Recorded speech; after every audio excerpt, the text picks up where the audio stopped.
Mga higala, lig-on ang pagtuo sa mga miyembro sa Iglesia ni Cristo, nga ang Iglesia kundiin sila miyembro, matuod nga iya sa Ginoong Dios. Tungod kay si Igsoon Felix Y. Manalo, nga maoy nagsugod ni ining balaang misyon, mao ang sinugo sa Dios sa mga ulahing adlaw. Apan adunay uban nga musupak og dili mudawat niining kamatuoran. Kung atong ikonsulta sa Biblia, mga higala, aduna ba'y mga propesiya o pagpamatuod nga naisulat sa Biblia, mahitungod kang Igsoon Felix Manalo o sa iyang pagkasinugo sa Ginoong Dios? Kini ang atong pagaisgutan sa atong programa nga Kini ang Kamatuoran. Mga mahal namong higala, welcome sa programa gidalit kaninyo sa Iglesia ni Cristo, Kini ang Kamatuoran. Niadtong Mayo 10, 2026, gihandom sa mga miyembro sa Iglesia ni Cristo sa tibuok kalibutan ang ika-100 ug kapatan nga anibersaryo sa pagkatao ni Igsoon Felix Y. Manalo, ang sinugo sa Dios sa mga ulahing adlaw. Giila sa mga miyembro sa Iglesia ni Cristo nga ang sinugo gikasangkapan sa Ginoong Dios aron ihatod ang mga tao sa matuod nga pag-alagad kaniya og paghatag kanila og lig-on nga paglaom sa kaluwasan sa adlaw sa paghukom.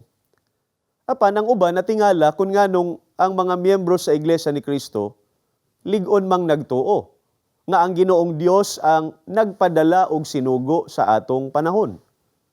Kipasangil man gud nila nga kini usa kuno ka bag-ong doktrina nga inimbento ra kuno kini sa Iglesia ni Cristo. Mao nga imbis mapasalamaton sila sa Ginoong Dios sa iyang pagpadala og sinugo, gisaway hinuon nila kini. Isgutan nato mga higala, nganong lig-on man nga gituohan sa Iglesia ni Cristo ang mga sinugo sa Dios ug ang pagpadala sa Ginoong Dios kanila. Dinhi sa Juan sa 6 ug 29, paminawan ninyo ang tubag mga higala.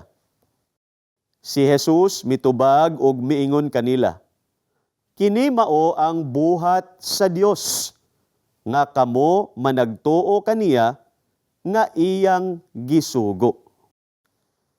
Mga mahal namong higala, buhat sa Ginoong Dios ang pagpadala og mga sinugo. Dili kini usa ka bag-ong doktrina. Usa kini sa mga kamatuoran nga nahisulat sa Biblia. Maayo ang tinguha sa Ginoong Dios sa iyang pagpadala og mga sinugo. Usa kini sa pagpakita sa iyang gugma ug kaluoy sa iyang katawhan. Busa sama sa pagdawat og pagtuo sa kadaghanan nga ang tanang butang sa langit ug sa yuta mga buhat sa Ginoong Dios, angay usab nilang dawaton og tuuhan ang mga sinugo sa Dios ug ang pagpadala sa Ginoong Dios kanila. Tungod kay kini iyang binuhatan.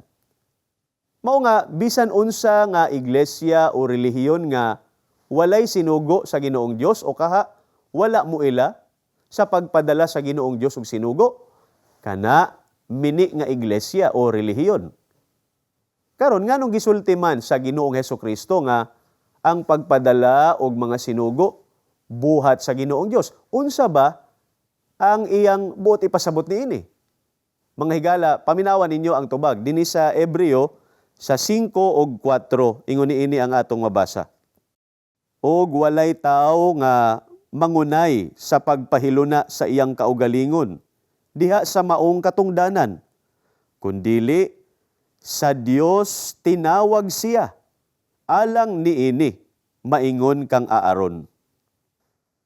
Mga mahal namong mga magtatanaw, ang pagkasinugo usa ka tawag gikan sa Ginoong Dios. Ang Dios mao ang nagtawag og naghatag sa katungdanan sa iyang mga sinugo. Walay bisan kinsa nga makaangkon sa iyang kaugalingon nga siya usa ka sinugo sa Ginoong Dios. Bisan pa og gusto niya kini o bisan pa og unsa ang iyang mga hiyas. Nganuman, tungod kay ang Ginoong Dios ang mupili og mutawag sa iyang mga sinugo. Sa unsang paagi ba nagatawag ang Ginoong Dios og iyang mga sinugo? Ang usa sa mga paagi sa pagtawag sa Ginoong Dios mao ang inatubangay nga pakigsulti sama sa iyang pagtawag kang Moises. Nahisulat ka na sa Exodo 3 ug 10. Mao nga gipangutana sa uban, kung si Igsoon Felix Manalo kuno tinuod gayod nga sinugo sa Ginoong Dios, asa og kanus-aman kuno inatubangay o personal nga nakigsulti ang Ginoong Dios kaniya? Ang wala man gud masayran sa uban mga higala, mao ang mga lain pa nga paagi sa pagtawag sa Ginoong Dios og iyang mga sinugo. Og mga higala, adunay daghang pagpamatuod sa Biblia nga sa matag bahin sa panahon, ang Ginoong Dios nagpadala og iyang mga sinugo. Pananglitan sa panahong Kristiyano mga higala, sa unsang paagi gitawag sa Ginoong Dios ang iyang mga sinugo. Ani atong basahon dinhi sa Marcos sa 1:2 hangtod 4. Paminawan ninyo ang tubag mga mahal namong higala. Ingon sa nahisulat diha sa basahon ni Isaias nga propeta, "Tan-awa, igapadala ko ang akong magsasangyaw nga mag-una kanimo. Siya mao ang magaandam sa imong dalan, ang tingog sa magasinggit diha sa mga awaaw. Andaman ninyo ang dalan alang sa Ginoo. Tuliran ninyo ang iyang mga agianan. Diha sa mga awaaw, si Juan nga magbabautismo, mitungha nga magwali mahitungod sa bautismo, sa paghinulsol alang sa kapasayloan sa mga sala."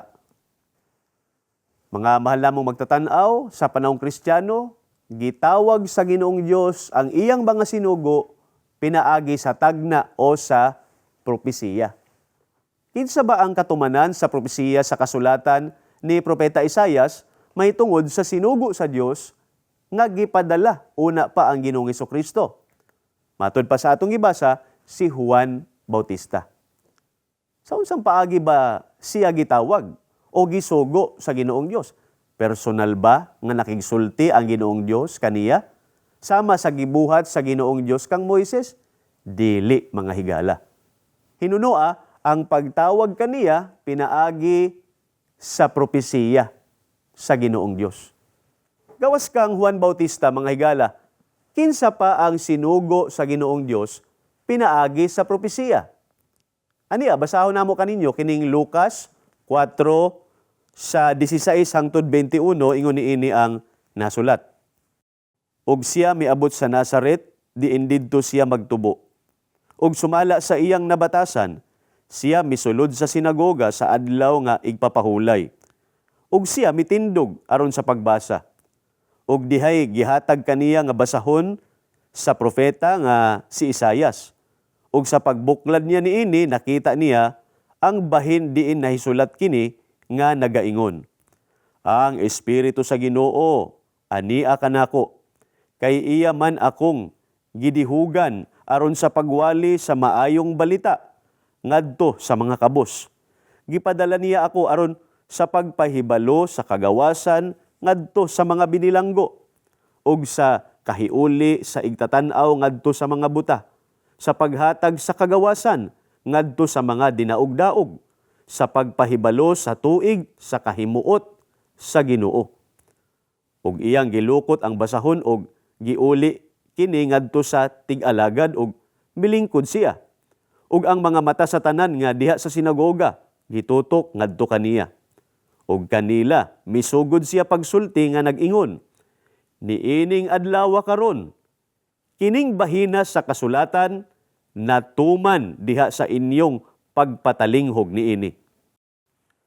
Mga higala, ang Ginoong Dios nagpadala o nagsugo sa iyang anak, ang Ginoong Hesukristo. Pinaagi usab sa tagna o propesiya. Kinsa ba ang nagpahayag nga siya mao ang katumanan sa maong propesiya? Ang Ginoong Hesukristo mismo. Unsa ba ang angay natong matagad mga higala? Ang sinugo nga gitagna mao ang magpahayag o magpamatuod nga siya mao ang katumanan sa maong propesiya. Karon mahimong isulti sa uban nga Dili man kuno sila supak sa mga propesiya sa Ginoong Dios mahitungod kang Juan Bautista o sa Ginoong Hesukristo. Gidawat man kuno nila kini. Apan ang ilang gisupak o ang dili nila madawat, mao ang mahitungod kang igsuon Felix Manalo nga sinugo sa Ginoong Dios. Aduna ba'y mga propesiya sa Biblia nga nagpamatuod sa balaang katungdanan ni igsuon Felix Manalo nga siya sinugo sa Ginoong Dios? Aduna gayod mga higala. Ania paminaw ninyo kining propesiya nga nahisulat sa Isayas sa 41:9 hangtod 10. Ikaw nga akong gihuptan gikan sa mga kinatumyan sa yuta o gitawag gikan sa mga suok niini ug miingon kanimo, ikaw mao ang akong alagad. Gipili ko ikaw og wala ikaw isalikway. Ayaw kahadlok, kay ania ako uban kanimo. Ayaw pagtalaw, kay ako mao ang imong Dios. Palig-unon ko ikaw, oo. Buligan ko ikaw, oo. Ituboy ko ikaw. Sa tuong kamot, sa akong pagkamatarong. Mga higala, kung inyong natagad, si Propeta Isayas gihapon ang gikasangkapan sa Ginoong Dios aron ipahayag ang propesiya mahitungod sa usa ka alagad sa Ginoong Dios nga iyang gitawag gikan sa mga kinatumyan sa yuta. Hingpit ang pagtuo sa mga miyembro sa Iglesia ni Cristo nga kining maong propesiya natuman kang igsuon Felix Y. Manalo. Mahimong ipangutana sa uban, nganong napihuman ninyo nga ang maong propesiya naghisgot kang igsuon Felix Manalo? Nga aduna man kunoy uban nga mga sinugo ang Ginoong Dios nga gitagna sab sa kasulatan ni Isayas. Sama ni Juan Bautista o sa Ginoong Hesukristo o kang Apostol Pablo. Mga higala, nganong dili angay hunahunahon nga ang sinugo nga gitagna sa Isayas 41:9 hangtod 10 nagpasabot sa uban nga mga sinugo nga gipadala sa Ginoong Dios kaniadto. Tungod kay ang panahon sa pagtungha gipahayag man, panahong mga kinatumyan sa yuta. Ang panahon nga gipasabot sa mga kinatumyan sa yuta mao ang panahon nga haduol na ang katapusan sa kalibutan o ang ikaduhang pag-anhi sa Ginoong Hesukristo. Mao kana ang pahayag sa Ginoong Hesukristo nga naisulat sa Mateo 24:6 hangtod 8.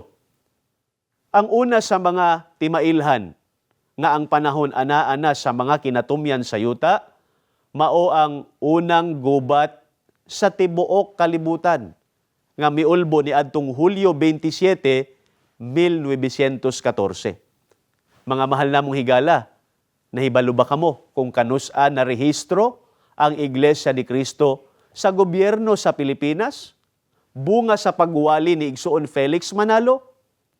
Ni adtong Hulyo 27, 1914 usab. Unsa pa ang laing propesiya nga lig-on nga nagpamatuod nga si igsuon Felix Manalo ang sinugo sa Dios sa mga ulahing adlaw? Mga mahal namong higala, akong basahon kaninyo ang usa ka propesiya sa kasulatan ni Propeta Isayas nga lig-ong nagpamatuod mahitungod sa pagkasinugo ni igsuon Felix Manalo. Ania basahon nato dinhi sa Isayas sa 46:11 ingon niini ang inyong madungog. Nagatawag sa usa ka dumadagit nga langgam gikan sa silangan. Ang tao sa akong pagtambag gikan sa usa ka halayo nga yuta. Oo, ako na nga gisulti, ako usab nga pagapahinabuon kini. Ako nga gitinguha, ako usab nga pagahimuon.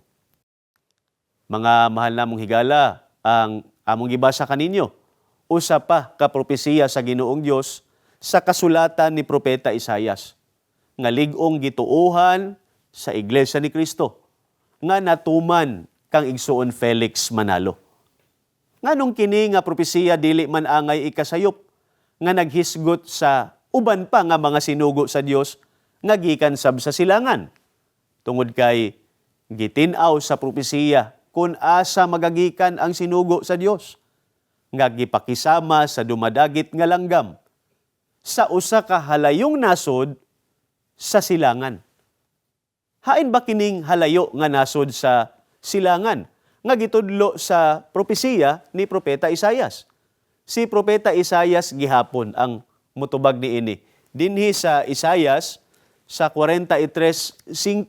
Paminawa ninyo dinhi sa Moffat Translation. From the far east will I bring your offspring, and from the far west I will gather you. Mga higala, si Propeta Isaias ang nagpahayag nga ang halayo nga nasod sa silangan mao ang far east o halayong silangan. Unsa ba ang katumanan sa gitagna sa halayong silangan nga mao ang dapit kung asa magagikan ang sinugo sa Dios nga gipakisama sa dumadagit nga langgam? Sama sa nahibaluan na sa kadaghanan, ang mga miyembro sa Iglesia ni Cristo lig-on nga nagtuo nga si Igsoon Felix Manalo usa ka sinugo nga gipadala sa Ginoong Dios ug siya gikan sa nasod nga Pilipinas. Mga higala, dili man ikalimod ang kamatuoran nga ang Pilipinas anaa sa Far East o halayong silangan. Daghang mga geographers o historians ang nagpamatuod niini sa ilang mga libro. Busa, bisan tuod og ang uban nga mga sinugo sa Dios nga gitagna ni Isaias, gikan sab sa silangan, tin-aw nga dili sila ang gitudlo sa propesiya sa Isaias 41:9 hangtod 10 og 46:11.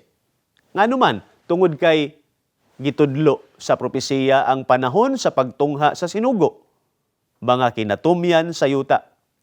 Nga ang katumanan niini, dungan sa pag-ulbo sa unang gubat sa tibuok kalibutan ni adtong Hulyo 27, 1914. Ang dapit nga gigikanan, gitudlo usab sa propesiya sa halayong silangan. Nga ang katumanan niini mao ang nasod nga Pilipinas. Karon unsa ba ang labawng nagpamatuod nga si Igsoon Felix Manalo ang katumanan niining mga propesiya nga atong gihisgutan? Kung inyong mahinumduman, mga higala, atong gibasa kaganina ang Isaias 41:9 hangtod 10, gipahayag sa Ginoong Dios, ayaw kahadlok, kay ania ako uban kanimo. Ayaw pagtalaw, kay ako mao ang imong Dios. Palig-unon ko ikaw, buligan ko ikaw, ituboy ko ikaw sa tuong kamot sa akong pagkamatarong. Mga higala, gitabangan o gipalig-on bagayod sa Ginoong Dios ang sinugo ug ang buluhaton nga iyang gisugdan? Tin-aw nga buhat kini sa Ginoong Dios, mga higala. Bisan og nagsugod nga ubos o gamay ra ang Iglesia ni Cristo, apan pinaagi sa tabang sa Ginoong Dios, ang Iglesia ni Cristo nakaabot na karon sa madagayaon ug madaugon nga kahimtang niini. Mga mahal namong mga magtatanaw, ang padayong pag-uswag ug ang mga kalampusan sa Iglesia ni Cristo sa nagkalain-laing buluhaton niini. Sama sa padayong pagdaghan sa mga balay simbahan,